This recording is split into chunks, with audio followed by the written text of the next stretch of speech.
when we want to achieve something in life, we bring our whole focus to it. When you really want something, then you make a clear picture about what you want when you want it, and you start thinking about all the skills you can bring to bear in order to make progress towards that goal. And so it's a very conscious thing. Same thing when you want to build a relationship, you might think about, well, what are the sorts of things that I can say for this person, in this situation that are appropriate and going to be helpful? What skills can I draw on? What's worked for me in the past? We might give it some serious consideration.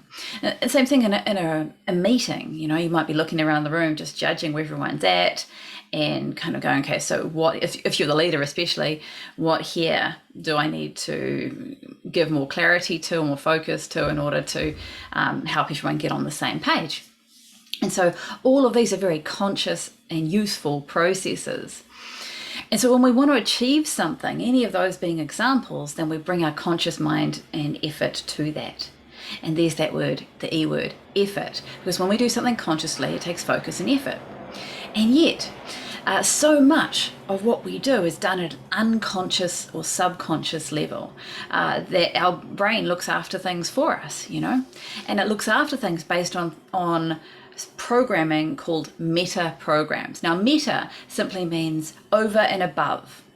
So you can think of metaprograms as programming that sits at the back of your mind, is always running automatically, instantly, that allows us, therefore, to consciously navigate the stuff that gets filtered through that process, through those processes. Now, when we talk metaprograms, it may be a term you haven't heard before, but you will have heard about personality types. And so personality types are one type of metaprogram.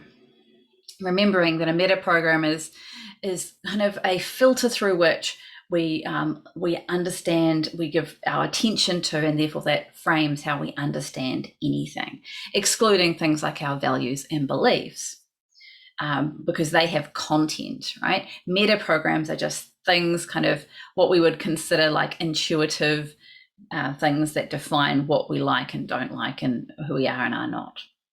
This is going to make more sense as we break it down. But what I want you to understand, most importantly, is that when you talk metaprograms, you're talking something that's running all the time in the background.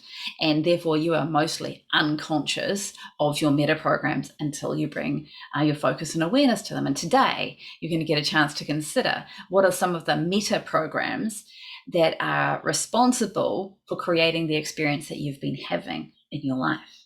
Because that's what they do, right? They decide what even gets your attention, and what gets your attention then gets your response.